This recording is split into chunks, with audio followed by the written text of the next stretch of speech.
Dünyaya gəldikdən sonra sənə xoşbəxtliyin, daha dəqiq desək, uğurlu həyatın düsturunu göstərirlər. Məktəbə get, universitetə daxil ol, yaxşı təhsil al, universiteti bitir, stabil bir iş tap, ailə həyatı qur, övlad sahibi ol və budur. Sən həyatı uğurla tamamladın. Amma bir sual yaranır.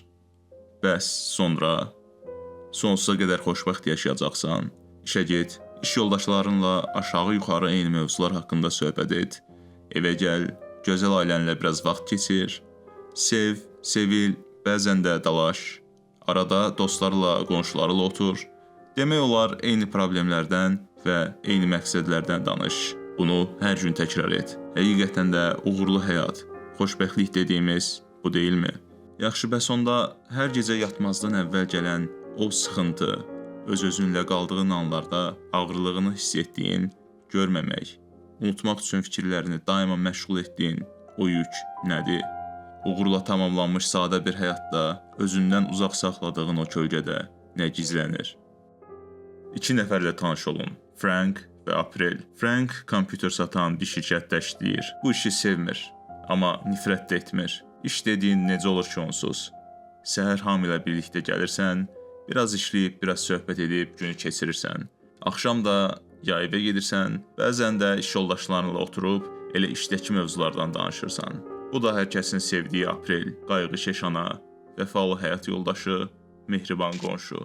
O da hər səhər oyanar, səhər yeməyi hazırlayıb, yoldaşını işə yola salar, ev işlərini görə-görə, birə-bir eyni şeyləri etmiş qonşusu ilə görüşər və sonra axşam Frankın gəlişinə hazırlanır. Kənardan baxanda necə də gözəl görünür, elə deyilmi? Amma hər kəsin sevimlisi olan, xoşbəxtlik və uğuru təmsil edən bu ailənin içini əslində xaos bürüyüb. Rəngarəng əşyalarla dolu işıqlı evləri, birlikdə yaşadıkları isti yuvaları, Aprilin gözündə boz və soyuqdur. Aralarında olan bütün davaların səbəbi də əslində elə buydu. Frank da bunun fərqindədir. Frank da gənclikdəki arzularının artıq əzbərləmiş olduğu bu həyat olmadığını bilirdi. Amma həm də bilirdi ki, bu gerçəyi qəbul etsə, qurmuş olduğu həyatın üstündən xətt çəkib bilinməz üfüqlərə yelkən açmalı olacaq. Bu da çox qorxuducu və əziyyətli bir yol idi.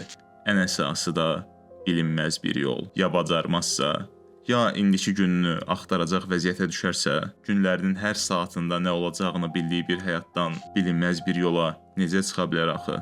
Təhlükəsiz və rahat zindan, yoxsa qorxunc və əziyyətli azadlıq? Eyni evdə olsalar da, Frank təhlükəsiz bir yerdə rahat həyat yaşayırdı. April isə zindanda məhbus həyatı.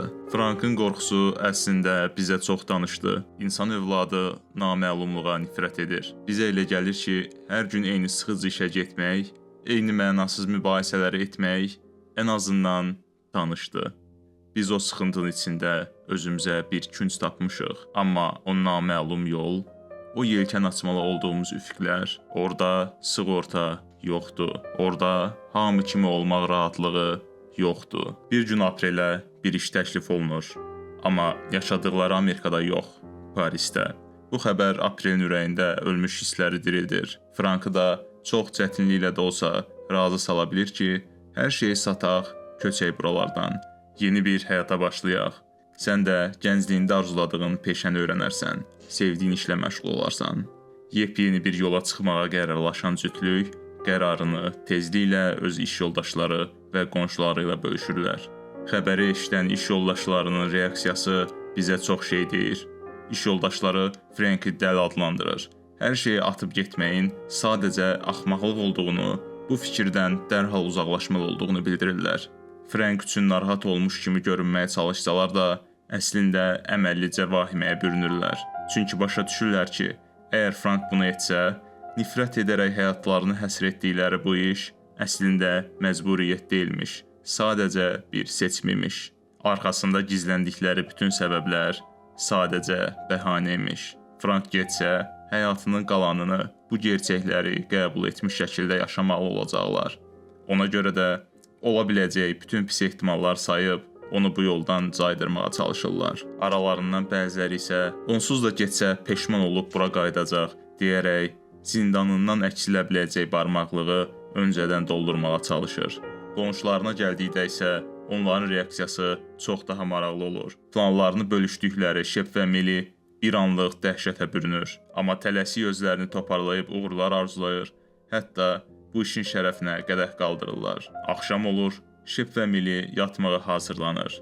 Birdən Şepin "Məncə planları axmaqlıqdan başqa bir şey deyil" deməsi ilə Mili sevincdən ağlamağa başlayır. Milinin gözündə cütlüyün getməsi sanki batan bir gəmidə onların qayıqla uzaqlaşmasını izləmək idi. Şep və Milinin ən böyük qorxusu bu suallarda gizlənirdi. Ya onlar Parisdə xoşbəxt olsalar, ya həqiqətən də arzularını gerçəkləşdirsələr, o zaman öz bədbəxtliklərinə heç bir bəhanə tapa bilməyəcəkdilər. Onlar istəyirdilər ki, Aprel və Frank uğursuz olsunlar. İstəyirdilər ki, onlar da hamı kimi məntiqli olsunlar.